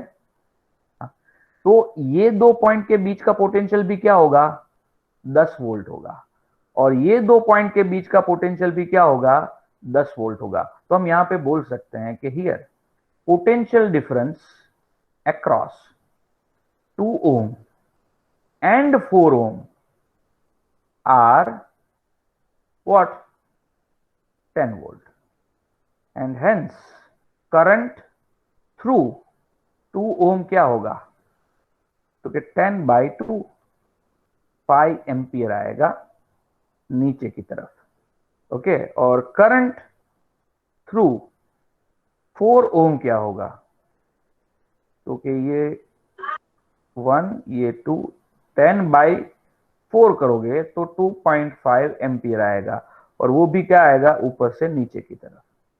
हो गया प्रॉब्लम सॉल्व। इजी है कि नहीं है? सेम क्वेश्चन है, calculate current through given resistances in circuit. ठीक है, सर्किट में जितने भी रेजिस्टेंस दिए हैं वो सारे रेजिस्टेंस में से कितना करंट पास होगा वो आपको ढूंढना है। इसमें क्या किया जाए, यहां पे 0 वोल्ट करंट थ्रू 1 ohm क्या होगा, तो कि उसको अगर अपने I1 बोलते हैं तो पोटेंशियल डिफरेंस कितना है, 5 - 2, और रेजिस्टेंस कितना है, 1, तो ये हो जाएगा 3 एम्पियर। और यहां पे मिलेगा करंट थ्रू 2 ohm क्या होगा, तो उसको बोलेंगे I2, तो ये 15 - 0/2 हो जाएगा, तो ये आएगा 7.5 एम्पियर। सबको समझ में आ गया भाई? अभी इस पर्टिकुलर सर्किट में क्या करना है, देखो क्वेश्चन ऐसा है कि for which value of E potential at A and potential at B will be same, that's the question, okay। Circuit में बना देता हूं आपको, पॉइंट ए और बी मैंने यहां पे दिखा दिया आपको ये 2 पॉइंट का पोटेंशियल क्या होना चाहिए, सेम होना चाहिए। तो यहां पे ई का ऐसा कौन सा वैल्यू होगा so that potential at A and potential at B वो दोनों क्या हो जाएगा, सेम हो जाएगा। कैसे करेंगे बोलो? पहले तो क्या करते हैं, करंट निकालते हैं, सर्किट में से करंट का फॉर्मूला लगाते हैं। So current flowing through circuit, मुझे पता नहीं है ई डोमिनेंट है या 15 वोल्ट डोमिनेंट है, इसलिए मैं अभी मान लेता हूं 15 वोल्ट डोमिनेंट है, ऐसा मान के चलता हूं। चलो, अगर मेरी गलती होगी तो क्या होगा, करंट की जो वैल्यू मिलेगी ना नेगेटिव आ जाएगी, तो कोई प्रॉब्लम नहीं होगा। ये करंट ऐसा मान लेते हैं कि इस पर्टिकुलर डायरेक्शन में फ्लो हो रहा है। तो अब करंट की वैल्यू क्या आएगी, करंट है सपोज आई, तो करंट का वैल्यू आएगा, देखो यहां पे ये 2 बैटरी हेल्पिंग कंडीशन में है या अपोजिंग कंडीशन में, तो ये दिख रहा है क्लियरली कि हेल्पिंग कंडीशन में है, तो ये 15 + E हो जाएगा। इसका पता है ना हेल्पिंग कंडीशन क्या होता है, ये हेल्पिंग कंडीशन है, नेगेटिव के साथ पॉजिटिव, ठीक है, इसको कहते हैं हेल्पिंग कंडीशन।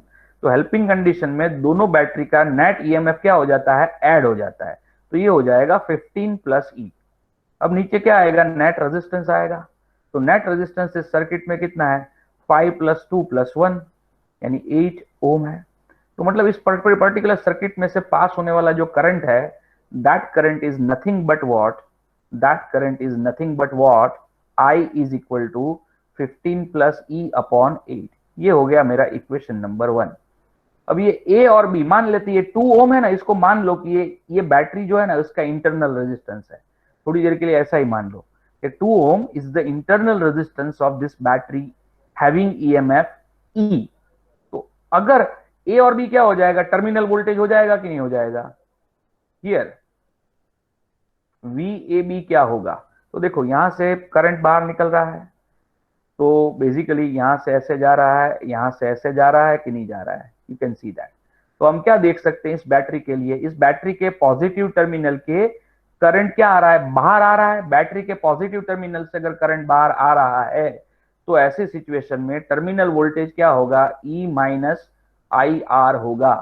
तो E को ऐसे ही रखो, I की वैल्यू कितनी आ गई 15 प्लस E अपॉन 8 आ गई।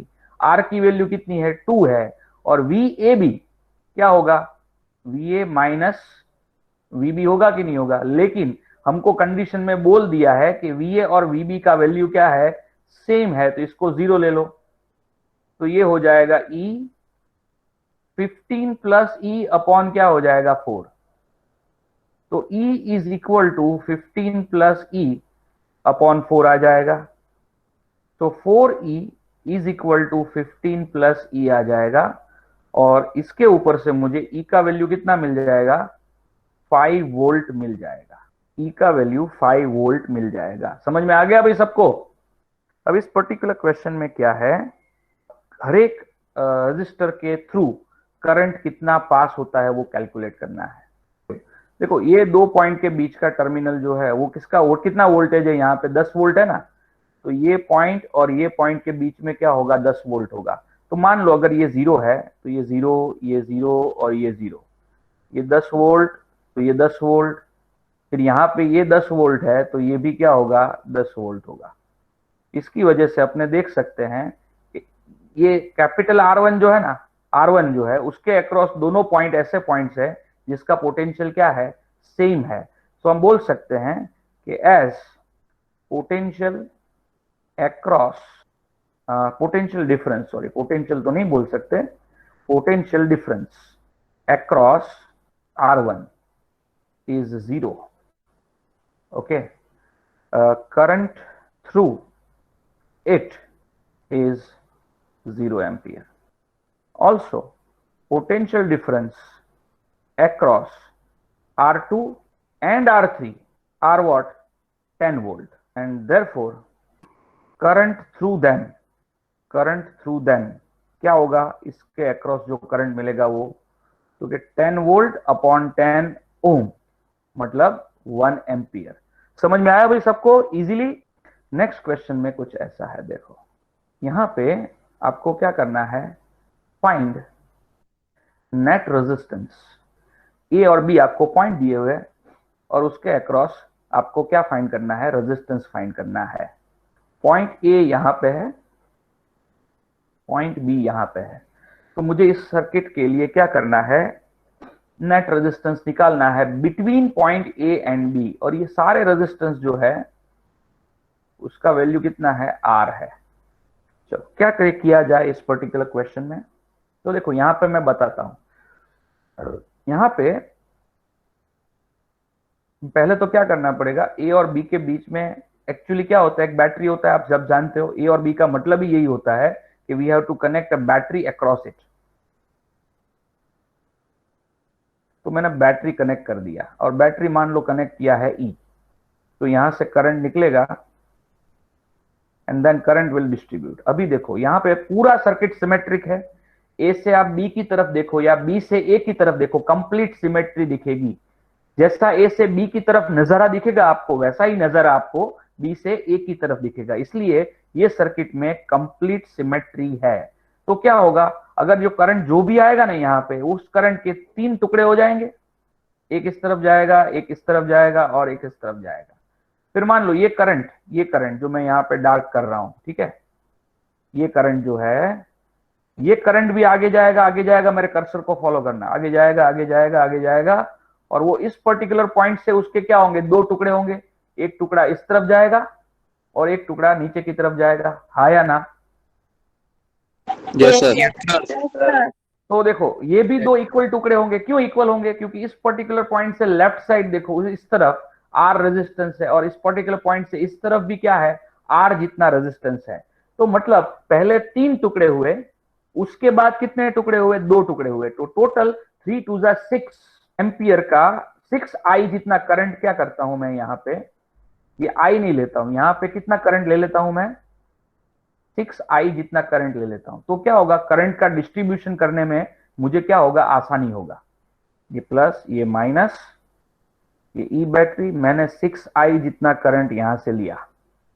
चलो 6 आई का डिस्ट्रीब्यूशन करते हैं। इस तरफ कितना जाएगा, 2 आई, इस तरफ 2 आई और इस तरफ भी जाएगा 2 आई। मैं सिर्फ बीच में रेजिस्टेंस है लेकिन दिखा नहीं रहा हूं for the sake of can say understanding. Okay, अब देखो ये 2i यहां से क्या हुए, निकल गए, राइट। तो यहां पे पॉइंट बी पे भी क्या होना चाहिए, 2i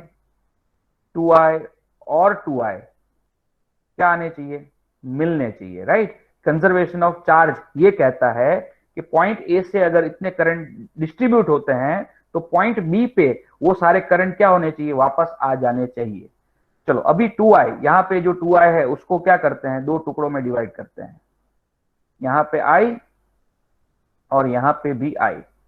तो देखो 2i का दो टुकड़ों में डिवीजन हो गया, इस तरफ गया i और नीचे की तरफ भी गया i और i दो टुकड़े बन गए। फिर इस पर्टिकुलर पॉइंट से क्या होगा, ये 2i जो है यहां से जाएगा तो इस तरफ i और इस तरफ i होगा कि नहीं होगा, यहां से ऐसे जाके इस पर्टिकुलर पॉइंट से उसके दो डिवीजन होंगे।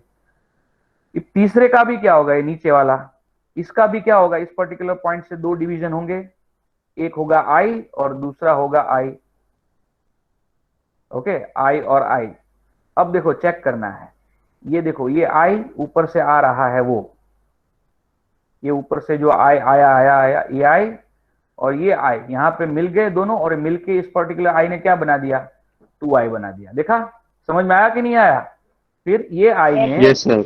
और ये i ने मिलके, देखो ये यहाँ पे आया, ये यहाँ पे आया, ये दोनों मिलके इसने क्या बना दिया, ये 2i बना दिया। सिमिलरली ये i और ये i यहां से आया और ये मिलके इस पर्टिकुलर पॉइंट से देखो इसने क्या बना दिया, इस 2i को बना दिया। समझ में आ गया कि नहीं। इसको कहते हैं करंट का डिस्ट्रीब्यूशन करना, को कहते हैं करंट का डिस्ट्रीब्यूशन करना। तो सबसे पहले ये ऐसी कोई सर्किट आती है और अगर आपको किरचॉफ लॉ अप्लाई करना है, मैं यहाँ पे किरचॉफ लॉ अप्लाई करने वाला हूं, मैं यहाँ पे किरचॉफ लॉ अप्लाई करने वाला हूं। और किरचॉफ लॉ अगर अप्लाई करना है तो इट इज एसेंशियल कि आप क्या करो, करंट का डिस्ट्रीब्यूशन प्रॉपरली करो। अगर करंट का डिस्ट्रीब्यूशन आप प्रॉपरली नहीं करते तो ये प्रॉब्लम हो सकता है, ठीक है। तो यहाँ पे हर एक जगह पे बीच में क्या है, रजिस्टर्स है। अगर कुछ बाकी रह गया है तो बाकी रह गया तो चलो चलेगा, लेकिन ये रजिस्टर हो गए यहाँ पे। अब क्या करना है, देखो ध्यान से, अब यहाँ पे आपको किरचॉफ लॉ अप्लाई करना है। अब किरचॉफ लॉ अप्लाई कैसे करेंगे, तो मैं यहाँ पे लिखता हूं, जरा ध्यान से देखना। Now applying Kirchhoff second law यानी वोल्टेज लॉ, KVL, पर on the loop which involves the shortest path between A and B। A और B के बीच में शॉर्टेस्ट पाथ कौन सा है, तो देखो A से शुरू करो, यहां पे आए, फिर यहां से यहां जाओ चाहते हैं, चलो, और फिर यहां से यहां चले जाते हैं।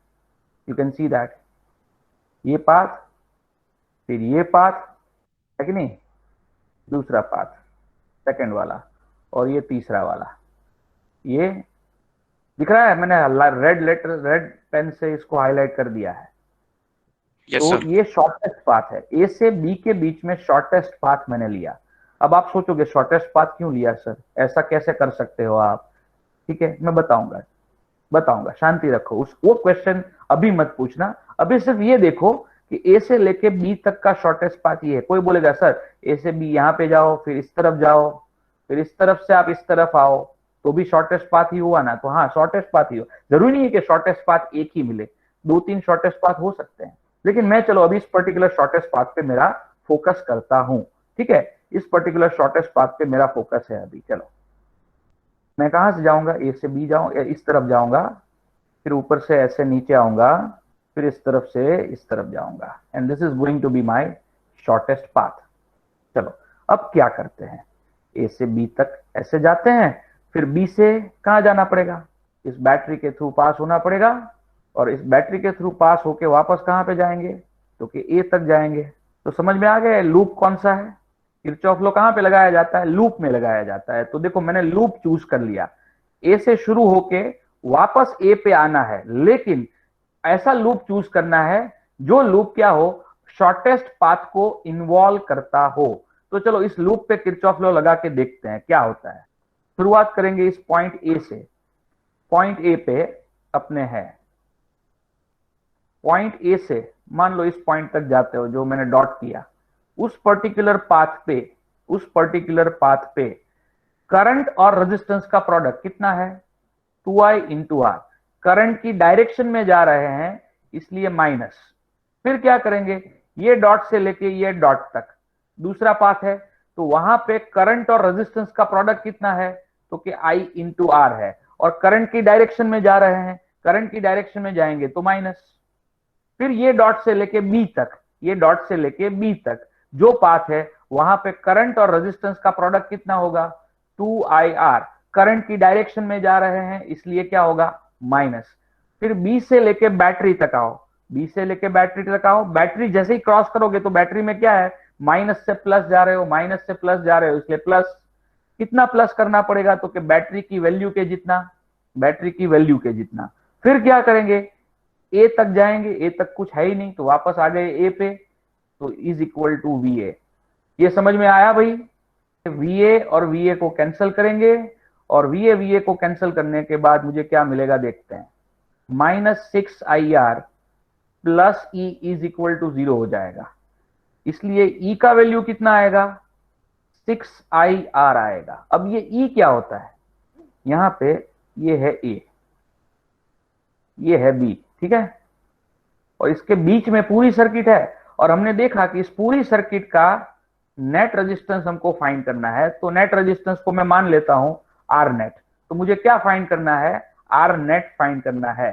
तो ए और बी के बीच में क्या है तो कि ए और बी के बीच में एक बैटरी है, इसका वैल्यू कितना है ई है, और उसमें से 6i जितना करंट बाहर निकलता है।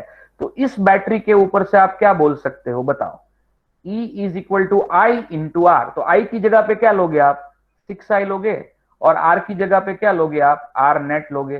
तो देखो आप E की जगह पे ऑलवेज 6i R नेट यहाँ पे इस पर्टिकुलर सिचुएशन में लिख सकते हो कि नहीं लिख सकते हो। अगर इस पर्टिकुलर सिचुएशन में E is equal to 6i into R net लिख सकते हो तो 6i into R net is equal to 5IR, और आर नेट का जो वैल्यू मिलेगा that is going to be 5/6 into are.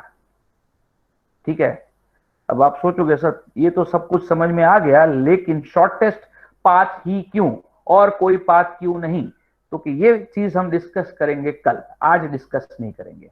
आज हम यहां तक इस पर्टिकुलर लेक्चर को रखते हैं, इससे ज्यादा नहीं करते हैं।